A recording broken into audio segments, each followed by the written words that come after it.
हरे कृष्णा। हम भगवान ऋषभ देव के बारे में चर्चा कर रहे हैं। इंद्र, जो कि बारिश के, वर्षा के देवता हैं, एक बार उन्होंने भारतवर्ष में वर्षा करना रोक दिया। क्यों? ऋषभ देव राज कर रहे थे और ऋषभ देव से उनको एनवी हो गया। तो उस समय बोलते हैं भगवान ऋषभ देव के समथिंग लाइक, जैसे कि एक समय जब कृष्ण वृंदावन में थे तो हम सुनते हैं कि इंद्र ने बहुत वर्षा की, पूरा डुबो डाला। और अभी हम ये कथा सुनते हैं कि यहाँ पे बारिश को रोक ही दिया। तो ऋषभ देव ने अपनी सिद्धि से इतनी वर्षा भारतवर्ष को प्रोवाइड की, बिल्कुल तृप्त संतुष्ट कर दिया ऋषभ देव ने। और इस प्रकार से इंद्र को विनम्र कर दिया। तो ऐसी कथाएं भी भागवत में आती हैं जिसमें हम देखते हैं कि हर व्यक्ति, चाहे कोई बड़ा सिद्ध महापुरुष हो, देव, इन द सेंस कि किसी के पास बहुत पावर्स हो, किसी के पास बहुत इन्फ्लुएंस हो, लेकिन वो भगवान की ही शक्ति का एक अंश है।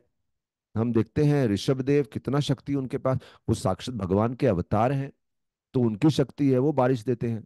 और इसके बारे में भगवान भगवत गीता में 7 चैप्टर में 21 और 22 श्लोक में बोलते हैं, जहां बताते हैं कि अगर देवता लोग हमें कुछ प्रोवाइड करते हैं तो उनको वो प्रोवाइड करने की शक्ति भी भगवान कृष्ण दे रहे हैं।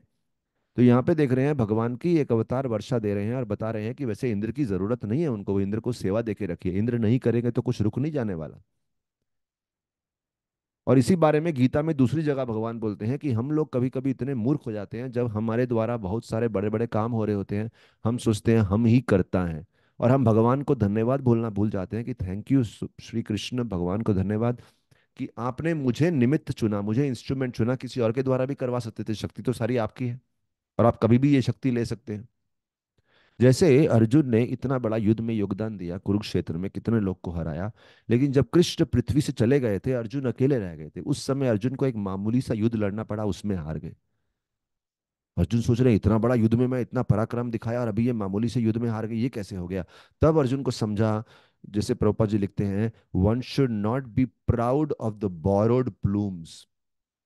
मतलब वो शक्ति तो कृष्ण की थी, अर्जुन तो केवल निमित्त बने थे, लेकिन अर्जुन उसे अपनी शक्ति समझ रहे थे। ऐसा अर्जुन को तभी आभास हुआ कि मैं अपनी समझ के मैं सोच रहा था मैं बहुत शक्तिशाली हूं। नाउ आई अंडरस्टूड कि मेरे पास तो कोई शक्ति ही नहीं है। तो इंद्र बहुत विनम्र हो गए। और तब इंद्र, जिनको उनको सडनली अपनी शक्ति का एहसास हुआ कि हाउ इनसिग्निफिकेंट, मैं कितना छोटा हूँ, कितना मामूली हूँ, उस समय उन्होंने भगवान ऋषभ देव को एक महिला उपहार के रूप में दी, वो उनकी पत्नी बनेगी। तो उनको उनकी धर्म पत्नी, उनका विवाह करवाया जयंती नामक महिला से, भगवान ऋषभ देव की जो पत्नी हुई। इसमें एक और चीज आती है कि जब एनवी होती है तो हम दूसरे की महिमा को, दूसरे की ग्लोरी को सहन नहीं कर सकते। बार बार हमारे हृदय में झांक के देखना चाहिए और हमें इस बारे में अवेयर हो जाना चाहिए कि अगर हमारे अंदर एनवी नामक बीमारी है। क्योंकि एनवी नामक, एनवी को अपने साथ रखना मतलब जहर को खा लेना, उससे खुद की मृत्यु हो जाएगी। और एक तरह से बोलते हैं envy is indirect appreciation for others. Directly हम किसी की प्रशंसा, एप्रिसिएशन नहीं कर सकते। अगर हमारे हृदय में एनवी है तो इनडायरेक्टली हम ये दिखा रहे हैं कि वो हमसे स्पेशल है। तो इससे अच्छा, जब इनडायरेक्ट एप्रिसिएशन करना है उससे अच्छा डायरेक्ट एप्रिसिएशन करो। और जो हृदय में आग जल रही है द्वेष की, उससे मुक्ति पाओ। और कैसे मुक्ति पानी चाहिए? आर्टिफिशियली सही, दूसरे की तारीफ करो, बोलो, उसके सामने बोलो, उनके सामने, और उनके पीछे भी चार लोग को उनकी प्रशंसा करो। बार बार उनकी प्रशंसा करेंगे, बोल बोल के, बोल बोल के उनके प्रति हमारे अंदर भी प्रेम और प्रशंसा जागृत हो जाएगी। As we always say, if you can't make it fake it. Rishabh Dev के 100 पुत्र हुए। तो एक तो ऋषभ देव के पराक्रम का एग्जाम्पल दिया, कैसे बारिश वर्षा सप्लाई करी, उनके विवाह के बारे में बताया। फिर उनके, और वैसे भी देख रहे थे हम, अगला पॉइंट ये भी है कि इंद्र उनसे एनवी हो गए। हमें भी समझना चाहिए, ये जगत बड़ा ही अजीब सा है। अगर हम बहुत ज्यादा सफलता प्राप्त कर रहे हैं तो कोई ना कोई कहीं ना कहीं एनवियस भी हो रहा है। जैसे हम दूसरे की सफलता से एनवियस होते हैं, हो सकता है कोई हमारी सफलता से भी एनवियस हो रहा हो। तो हमें ये नहीं समझना चाहिए कि सफलता मतलब सब प्रेम करेंगे, नहीं, सफलता मतलब अलग अलग प्रकार की भावनाएं सब में उठेंगी। और इसलिए कभी कभी व्यक्ति को थोड़ा सा सेंसिटिव भी होना चाहिए कि अपने ऐश्वर्यों का जरूरत से ज्यादा प्रशंसा दूसरों के सामने ना करें। दूसरों को क्यों लोअर अनुभव करवाएं। If you have something special और बार बार दूसरों के सामने उसको दिखाना, प्रदर्शन करना, बी सेंसिटिव कि उसके पास नहीं है, तो आपको वो ऐश्वर्य ज्यादा दिखाने की जरूरत नहीं है। तो दूसरे के साथ रहते हैं तो उसके साथ नॉर्मल बन के रहिए। जैसे हमारे गुरु महाराज अपनी पुस्तक में लिखते हैं, जब वो छोटे थे, वो किसी होटल में अपने पेरेंट्स के साथ गए खाना खाने के लिए। उनके दादाजी थे, उनके पेरेंट्स थे। और बोले, जब उनको मालूम चला उनका मित्र उसी होटल में वेटर का काम करता है, क्योंकि उसके मित्र के पास इतना पैसा नहीं है, वो पार्ट टाइम जॉब करते हैं उनके मित्र। तो महाराज जी को शर्म आ रही थी, मैं उस होटल में जाके खा नहीं सकता, क्योंकि मैं किसी जो मेरा मित्र है, मेरा क्लासमेट है, उससे सेवा नहीं ले सकता मैं। तो ही वॉज सेंसिटिव। तो इस प्रकार का सेंसिटिविटी होना चाहिए। तो ऋषभ देव, आगे चल के मालूम चलता है उनके 100 पुत्र हुए, जो कि ऋषभ देव के जैसे ही बड़े गुणवान थे, बड़े अच्छे क्षत्रिय थे। क्या गुण क्षत्रियों क्षत्रियों के अंदर क्या गुण होने चाहिए? उनके पास करेज था, हिम्मत, बहादुरी, और पावर था, शक्ति। किसी के पास बहादुरी हो लेकिन कांगड़ी पहलवान है, कुछ कर नहीं सकता, तो क्या रक्षा करेगा? पावर भी होना चाहिए। लेकिन किसी के पास पावर है, करेज नहीं होना चाहिए, अरे सामने चुनौतियों का सामना, चैलेंज का सामना, करेज है, पावर है। तो ऐसे क्षत्रिय जैसे उनके पुत्र थे। लेकिन सारे पुत्र क्षत्रिय नहीं थे। ये भी देखने वाली सुंदर बात है। अभी 100 पुत्र हैं, सबका नेचर और प्रवृत्ति अलग अलग है। तो जब हम किसी को गाइड कर रहे हैं, किसी को मार्गदर्शन कर रहे हैं, सब लोग वही काम नहीं कर रहेंगे जो हम करते हैं। अगर ऋषभ देव क्षत्रिय हैं, जैसे कोई पिता है या कोई मार्गदर्शक है या गुरु है, उनका एक प्रकार का स्वभाव रहेगा। उनके फॉलोअर का, उनके शिष्य का या उनके पुत्र का थोड़ा अलग स्वभाव भी रह सकता है। They may choose something else as their preference in terms of activities. तो कुछ एक्टिविटी है सबको करनी है, उसमें स्वभाव की बात ही नहीं आती। जैसे कलयुग में नाम दिया है तो नाम सबको जप करना है। ये नहीं कह सकते कि मेरा स्वभाव नाम जप नहीं है, ना, ये नहीं कह सकते। लेकिन कुछ एक्टिविटीज हैं जो अपनी अपनी इच्छा अनुसार चुन सकते हैं। तो कोई हो सकता है कोई कीर्तन में बहुत रुचि लेगा, कोई हो सकता है कोई भागवत का डीप स्टडी में बहुत रुचि लेगा। अभी थोड़ा बहुत भागवत सबको पढ़ना, ये नहीं बोल सकते कि हम नहीं पढ़ सकते, हमें स्टडी में रुचि नहीं। नहीं है तो फिर आप उतना प्रगति भी नहीं करेंगे, प्रगति करना ही पड़ेगा आपको। सॉरी, प्रगति करना है तो पढ़ना ही पड़ेगा, प्रगति नहीं करना तो फिर आपके ऊपर है। तो बेसिक श्रवण कीर्तन तो करना ही है। पर उसके बाद डिटेल संस्कृत स्टडी शायद कोई नहीं करे, कोई कीर्तन करे, कोई डेटी वर्शिप करे, इत्यादि इत्यादि। ऐसे ही ऋषभ देव क्षत्रिय हैं। और इस प्रकार से देखिए, कोई बड़ा कोई कार्यक्रम मैनेज करे तो ऋषभ देव क्षत्रिय हैं, एडमिनिस्ट्रेशन संभालते हैं। लेकिन उनके सारे पुत्रों में क्षत्रिय स्वभाव नहीं है, कुछ पुत्र क्षत्रिय जैसे हैं। तो लगभग 10 पुत्र क्षत्रिय थे। बचे कितने? 100 में से 90। 90 में से 81 जो थे ब्राह्मण थे, और बड़े उच्च कोटि के पवित्र ब्राह्मण। तो दिस इज ऑल्सो इंपॉर्टेंट। ऐसा नहीं कि क्षत्रिय परिवार में पैदा हुए हैं तो क्षत्रिय बनना जरूरी है, फाइन। लेकिन ऐसा भी नहीं कि ब्राह्मण इसलिए बन रहे हैं कि ब्राह्मण में कुछ क्षत्रिय कामों से राहत मिलेगी। समटाइम्स हम दूसरे को इमिटेट करते हैं क्योंकि उसमें कुछ लाभ मिलता है और अपनी कुछ जिम्मेदारियों से छुट्टी मिलती है। लाइक समटाइम्स somebody में से कि मुझे तो साधु बनना है। क्यों साधु बनना है? अरे कोई टेंशन नहीं, कोई आराम, कोई बच्चों का, पत्नी का, घर का कुछ जिम्मेदारी नहीं, it is just relax, that's all. तो मतलब आप क्यों जा रहे हैं? जिम्मेदारी से भागने के लिए। तो दैट इज कॉल्ड इमिटेशन। लेकिन अगर आप ब्राह्मण या किसी ऐसे, आप सोच रहे हैं साधु बनना है, क्यों? क्योंकि साधु की जो जिम्मेदारियां हैं, मुझे वो जिम्मेदारियां लेनी है। तो आपको आपको जिम्मेदारी से आकर्षण है, एक जिम्मेदारी से भाग के नहीं जा रहे गृहस्थ जीवन का। लेकिन साधु बनना है तो वो जिम्मेदारी के प्रति आकर्षण है आपको। या एक साधु है, उसको देश की जिम्मेदारी संभालनी है, बोलता है मुझे कोई मिनिस्टर बनना है। तो वो वन का साधु जीवन त्याग के देश की जिम्मेदारी इसलिए नहीं ले रहा कि अरे मिनिस्टर को बड़ी गद्दी मिलती है, बड़ी गाड़ी मिलती है, बड़ा ऑफिस मिलता है रहने को, ना ना ना। वो क्यों ले रहा है? क्योंकि वो जिम्मेदारी में उसको आकर्षण है। सो प्लीज ऑलवेज थिंक, आप किसी चीज की तरफ आकर्षण क्यों हो रहे हैं? क्योंकि करंट जिम्मेदारी से भाग रहे हैं या उधर की जिम्मेदारी के प्रति आकर्षण है। कभी कभी हमको जिम्मेदारी की तरफ आकर्षण नहीं, फैसिलिटी की तरफ आकर्षण होता है। बिकॉज हर परिस्थिति में कुछ फैसिलिटी मिलती है, कुछ जिम्मेदारी मिलती है। तो उनको जिम्मेदारी की तरफ आकर्षण होना चाहिए। तो ये जो 81 थे, उनको जो ब्राह्मण की जिम्मेदारी है, लोगों को शास्त्रों में पढ़ाना, लोगों के लिए यज्ञ करना, लोगों को अनेक प्रकार के शास्त्र पढ़ना और पढ़ाना, ये जिम्मेदारियों में उनको आकर्षण था। तो वो 81 जो थे वो शुद्ध और अच्छा, हाँ, और एक प्योर लाइफस्टाइल जीना, व्यवहार में पवित्रता होनी चाहिए। तो वो सबके प्रति आकर्षण था। और प्योरिटी मतलब एक बहुत बड़ा जिम्मेदारी है, क्योंकि प्योरिटी से जीना आसान काम नहीं है। तो 81 जो थे वो ब्राह्मण बन गए और बहुत ही ज्ञान में निपुण थे। ब्राह्मण बन गए मतलब ही वॉज वेरी परफेक्ट इन वैदिक नॉलेज, और सारे के सारे जो रिचुअल्स बड़े अच्छे से करते थे। तो 81 ये हो गए। अभी 9 ब्राह्मण, सॉरी 9 पुत्र, ब्राह्मण नहीं बोलूंगा, 10 तो क्षत्रिय हो गए, 81 ब्राह्मण हो गए। अभी 9 जो है वो कौन है? वो बहुत ही परमहंस भक्त थे। वो ऐसे भक्त थे जो ब्राह्मण क्षत्रिय वैश्य शूद्र से परे हैं, वेरी हाई लेवल डिवोटीज। उन्हें बोलते हैं परमहंस, जो सामाजिक किसी नियम से नहीं बंधे होते, वो भक्ति के बहुत ऊंचे स्तर पे। और उन 9 के जो पूरा ग्रुप था उनको बोलते हैं नव योगेंद्र। योगेंद्र योगियों के राजा, ये नव योगेंद्र। और वो, क्योंकि भक्ति का सबसे बड़ा जो शास्त्र है वो है श्रीमद् भागवत, वो नव योगेंद्र जो थे वो श्रीमद् भागवत में बहुत निपुण बन गए और पक्के शिक्षक बन गए भागवत के। लोगों को अपने आचरण से और अपनी वाणी से श्रीमद् भागवतम का ज्ञान दे रहे थे। तो बाकी सब ब्राह्मण हैं वो अनेक प्रकार के यज्ञ कर रहे थे, और उन जो 81 ब्राह्मण हैं वो यज्ञ के माध्यम से लोगों को एक अच्छी भौतिक परिस्थिति प्राप्त करना सिखा सकते हैं। How to make your material life better, कुछ यज्ञ करके कुछ हवन करके स्वर्ग की प्राप्ति सिखा सकते हैं। लेकिन कृष्ण की प्राप्ति के लिए ये 9 थे। बहुत अच्छी भक्ति थी उनकी भगवान वासुदेव के प्रति।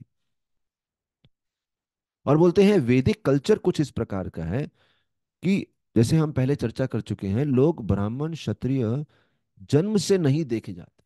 कितना बड़ा फ्रॉड हो रहा है आजकल। लोग बोलते हैं ये ब्राह्मण है जन्म से। हाँ, जन्म से बनने से फैसिलिटी जरूर मिलता है ब्राह्मण के कार्य और अच्छे से करने के लिए।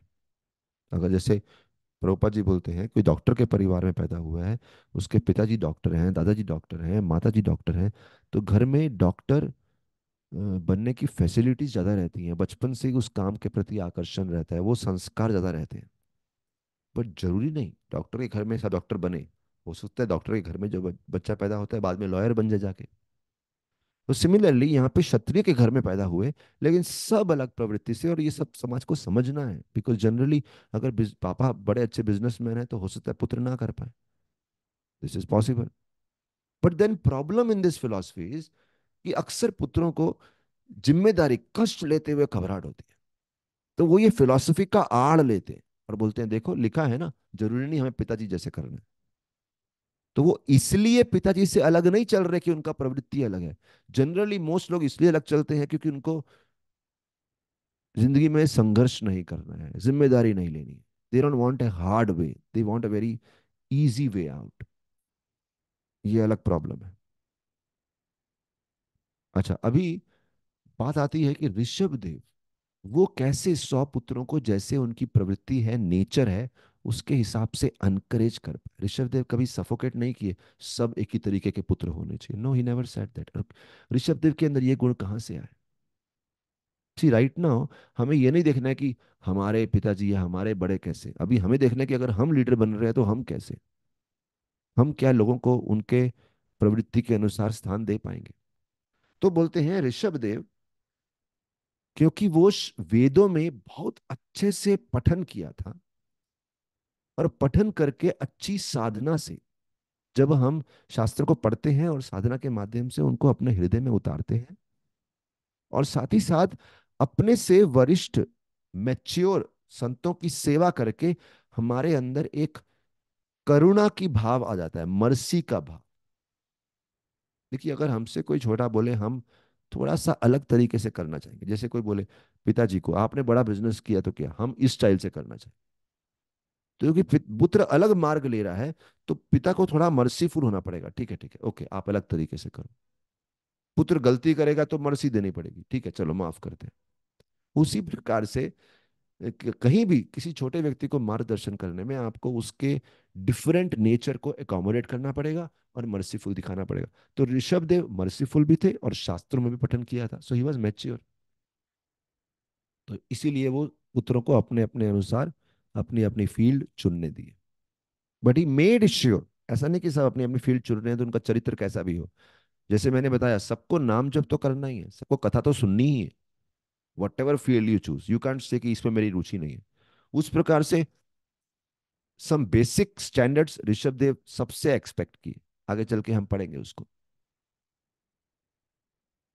तो ये हो गया 100 पुत्रों के साथ व्यवहार। उसके बाद बात आती है कि ऋषभ देव ने एक राजा के एक अच्छे उदाहरण को दर्शाया।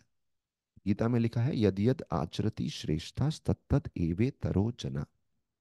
जैसा आचरण आप करेंगे, सामान्य जनता एक लीडर की हर एक चीज को नोट करते हैं और वैसा फॉलो करते हैं। यद यद आचरति श्रेष्ठ, श्रेष्ठ जो समाज में है वो कैसा आचरण करते हैं।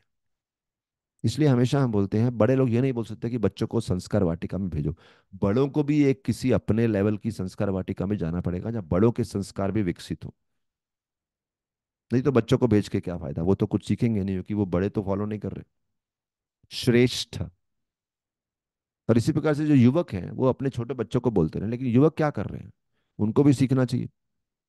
तो king was setting a right example, और क्या किया उन्होंने,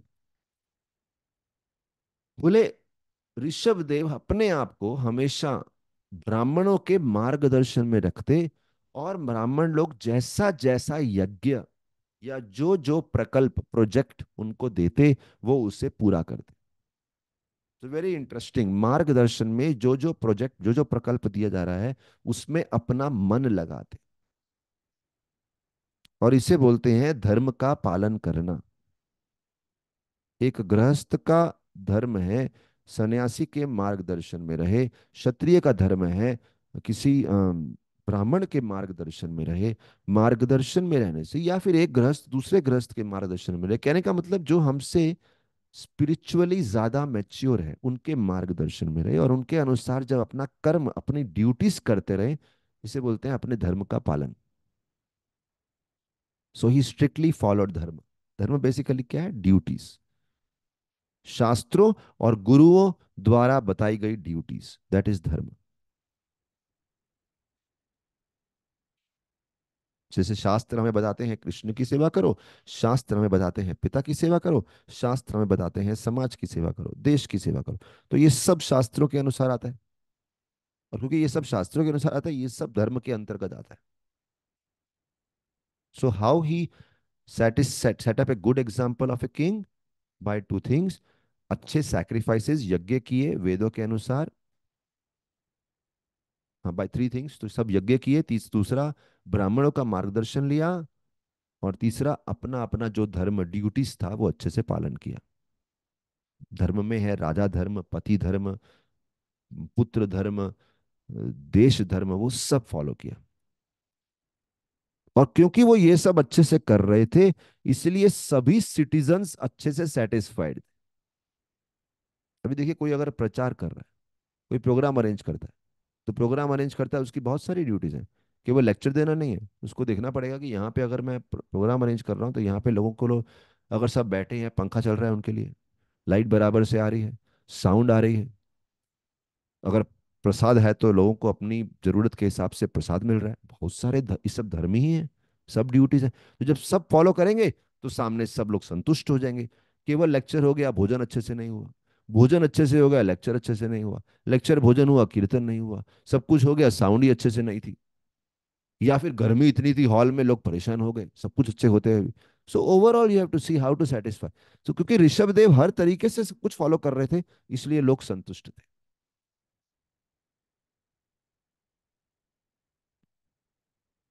अच्छा, अब बात आती है, एक्चुअली हम जो भारतवर्ष बोलते हैं, ये भारतवर्ष का जो पॉइंट है ये कहाँ से आता है।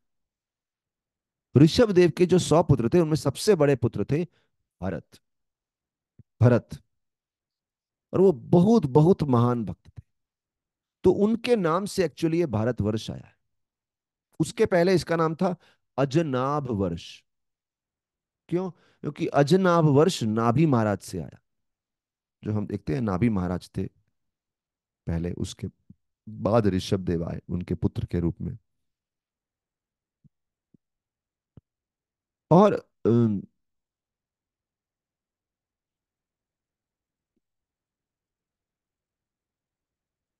यहाँ बोलते हैं 100 जो पुत्र थे उनमें से कुछ ब्राह्मण थे, कुछ नवयोगेंद्र थे, कुछ परमहंस वगैरह, जो बताया हमने डिटेल में। लेकिन क्योंकि भरत महाराज को राजा बनाया, सब लोग उनको सम्मान करते थे। जनरली क्षत्रिय ब्राह्मण के डायरेक्शन में काम करते हैं। और क्षत्रिय ब्राह्मण सभी लोग परमहंस, जो बताया नव योगेंद्र, ऐसे भक्तों के मार्गदर्शन में करते हैं। क्योंकि ब्राह्मण में भी अलग अलग कैटेगरी होती है। टॉप मोस्ट ब्राह्मण परमहंस हुए, जो भगवान के भक्त हुए। सब ब्राह्मण तो भगवान के भक्त नहीं, कृष्ण के भक्त नहीं होते।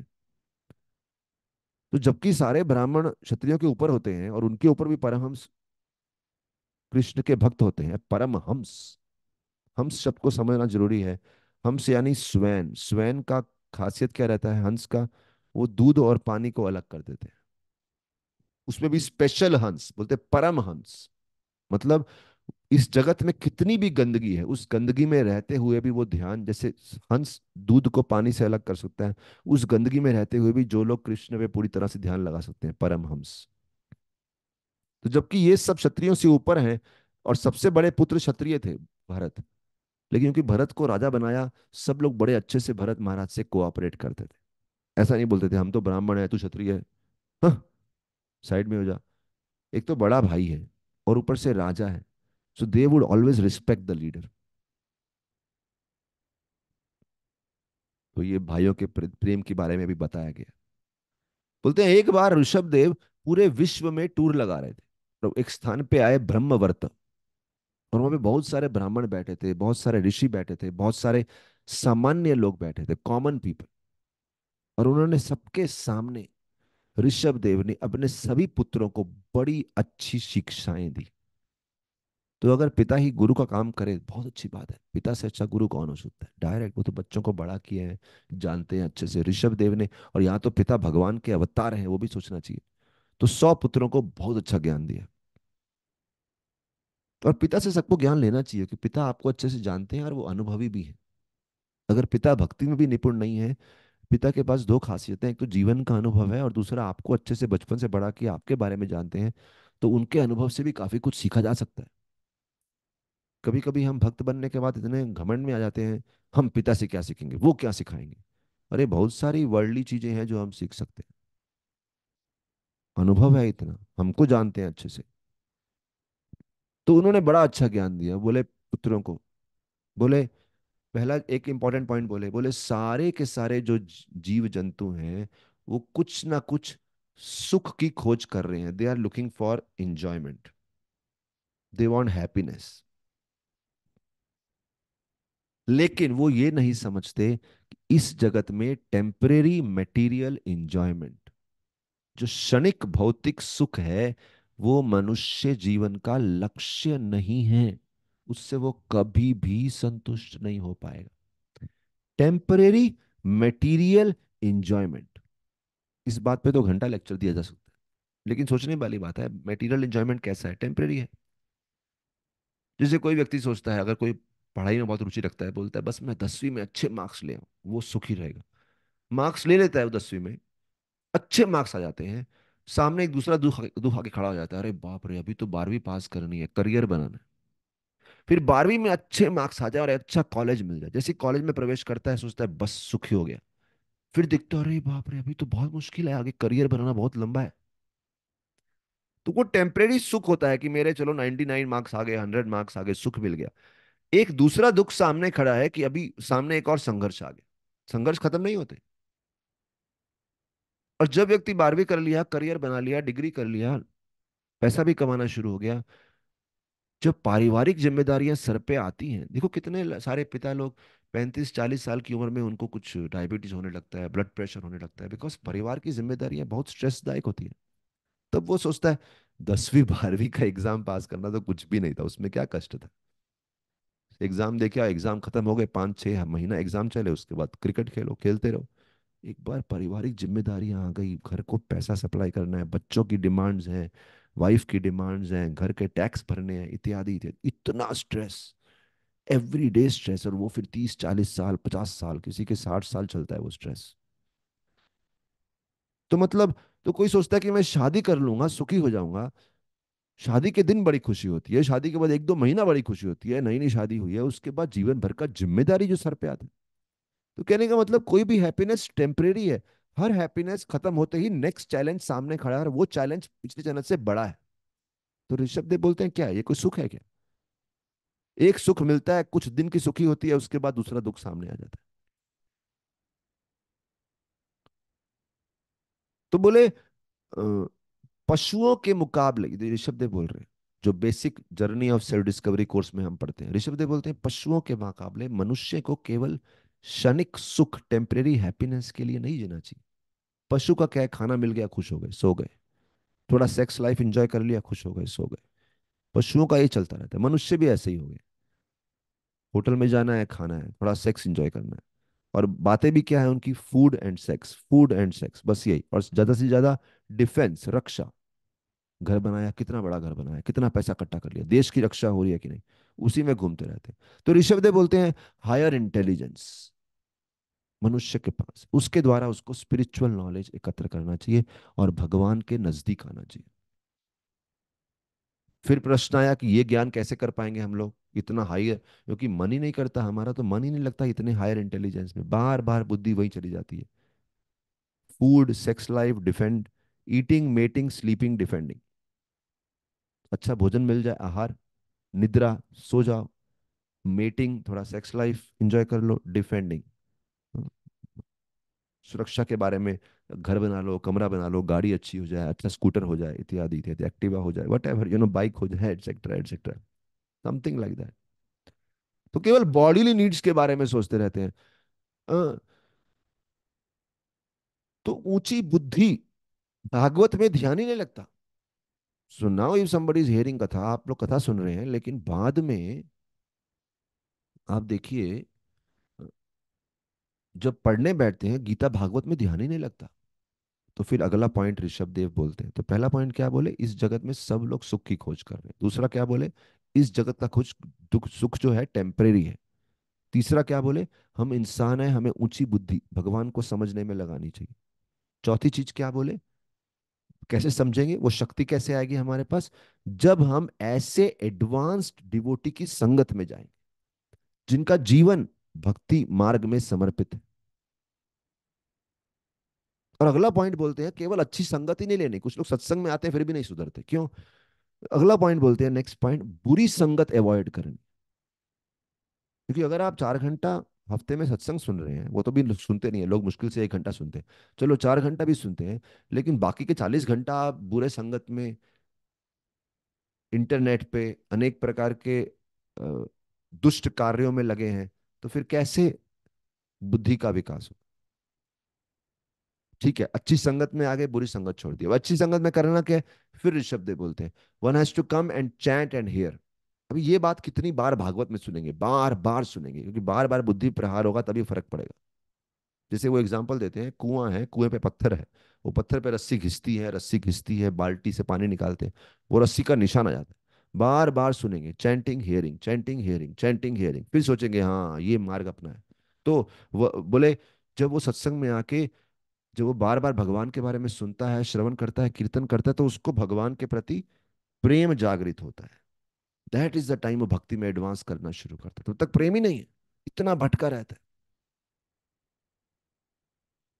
सो then one can be easily liberated from material miseries, तब उसको भौतिक दुखों से मुक्ति मिलती है, जब वो, उसको ये हायर टेस्ट मिल जाता है, और तब वो भगवान के धाम जाने के लायक बनता है।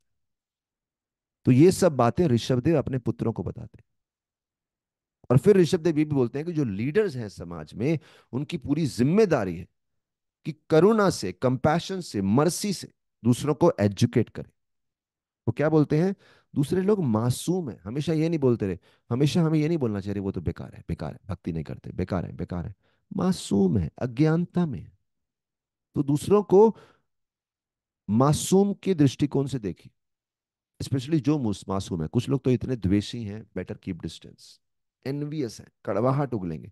लेकिन जो लोग मासूम हैं, अज्ञानी हैं, और कैसा रवैया रखना, ऋषभदेव बोलते हैं उनके प्रति मर्सी का रवैया रखो।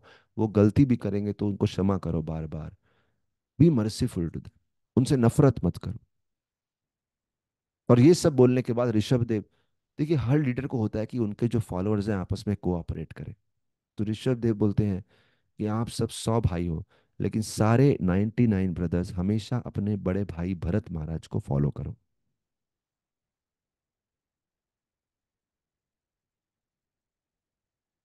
और फिर एक चीज बोलते हैं, भरत महाराज को फॉलो करो और शुद्ध ब्राह्मणों के प्रति, भक्तों के प्रति कभी अपराध मत करना। और जो आपसे छोटे हैं, सिटीजन्स हैं, उनकी रक्षा करो। और इस प्रकार से ऋषभ देव ने अपने पुत्रों को बड़े अच्छे से इंस्ट्रक्शन दिया। हमें भी ये सब लिखना चाहिए। किसी को अपराध नहीं करना है, किसी बड़े को ओबीडियंस करना है, उनके आज्ञाकारी उनको फॉलो करना है। और जो हमसे छोटे हैं उनके प्रति कृपा दर्शानी है। We have to be merciful.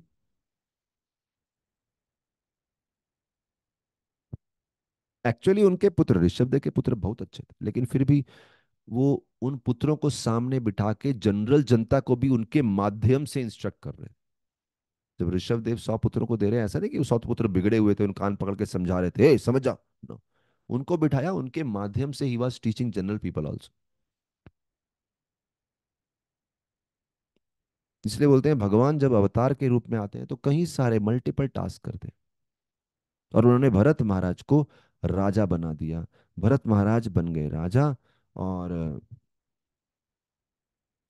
Rishabh Dev ने फिर, अच्छा, भरत महाराज को राजा बना दिया। जैसे हमने देखा है वैदिक सिस्टम था, एक समय के बाद व्यक्ति को रिटायर होना चाहिए एक्टिव कार्यों से। तो ऋषभ देव भी रिटायर होके उन्होंने मौन व्रत धारण किया और अपना घर छोड़ दिया, राज्य छोड़ दिया और जगह जगह भ्रमण करने लगे।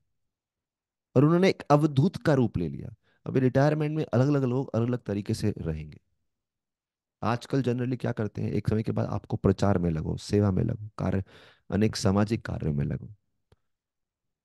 उन्होंने उस समय सिस्टम क्या था, उन्होंने अवधूत रूप धारण किया। अवधूत मतलब, बोले जो सामान्य जनता को लगेगा शायद ये पागल है, ना तो वो कोई भौतिक विषयों में ध्यान देंगे, ना अपने शरीर की देखरेख में ध्यान देंगे, ना किसी भौतिक विषयों को सुनने में ध्यान देंगे, देख के भी अनदेखा कर देना ऐसा।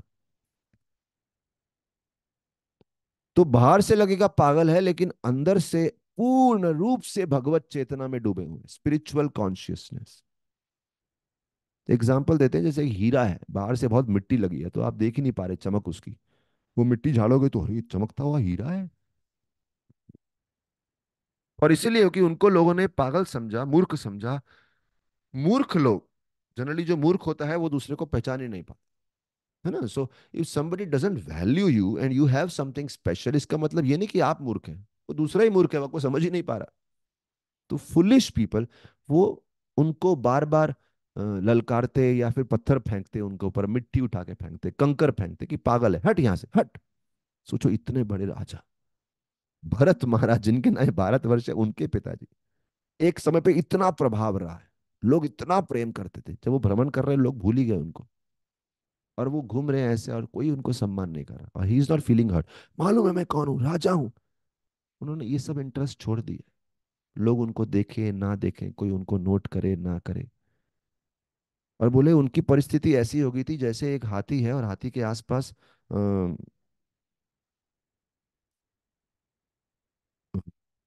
बहुत सारी मक्खियां मंडरा रही हैं। तो हाथी परवाह नहीं करता, हाथी बैठा रहता है। ऐसे ही वो कहीं कोने में पड़े रहते थे, पूर्ण रूप से भगवान को स्मरण करते हुए। और किसी भी भौतिक अपमान का उन पे फर्क नहीं पड़ा। That practice we should start right away. Try not to take the insults on us on very seriously. लोग बोलेंगे अरे तुम्हारे जीवन में ऐसा हो गया, ये हो गया, तुमने ऐसा कर दिया। इंसल्ट को सीरियसली नहीं लो, तभी वो प्रैक्टिस करना पड़ेगा।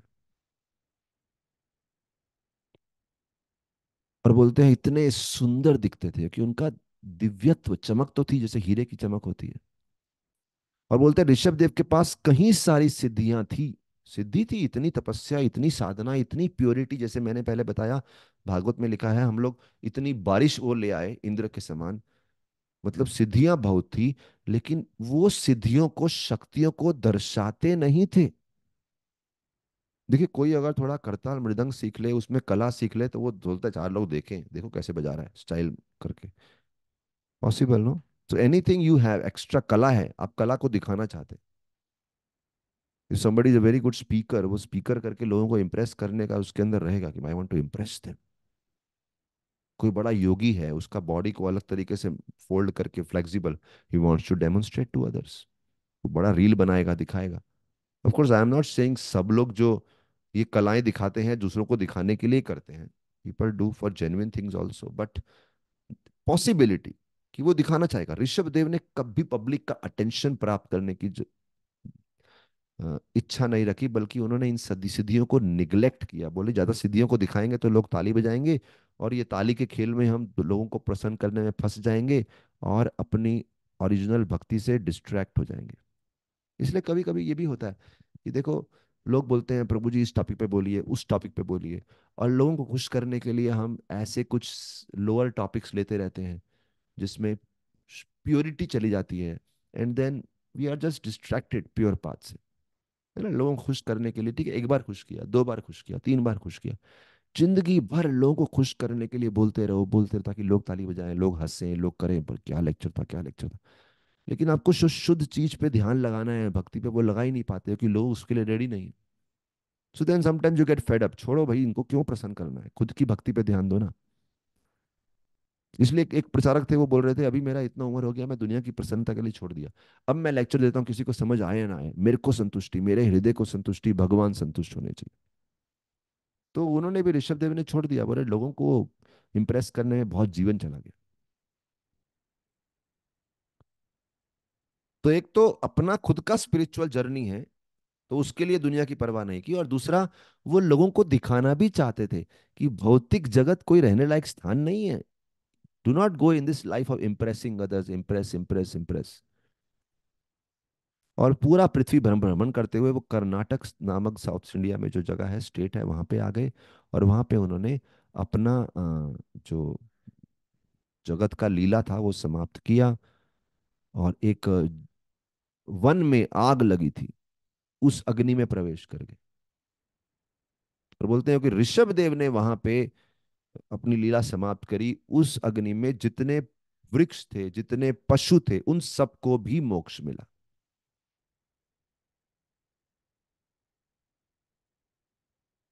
इस प्रकार से ऋषभ देव की बहुत सुंदर कथा है। अम, तो यहाँ पे जब ऋषभ देव राजा के रूप में रहे, तो एक एक कार्य बड़े ध्यान से किए। मालूम है लोग मेरे को देख रहे हैं, तो एक लीडर को कैसे कार्य करना चाहिए, अपने सारे ड्यूटीज अच्छे से करते थे। चाहे उनका मेन लक्ष्य भक्ति था, but he was very careful, because people are judging him, जब तक समाज में थे। और उसके बाद जब वैराग्य लिया, तो पूर्ण रूप से वैराग्य लिया, लोग उनको सम्मान करें, अपमान करें, उनका कोई मतलब नहीं था। तो ये ऋषभ देव की कहानी। हरे कृष्ण।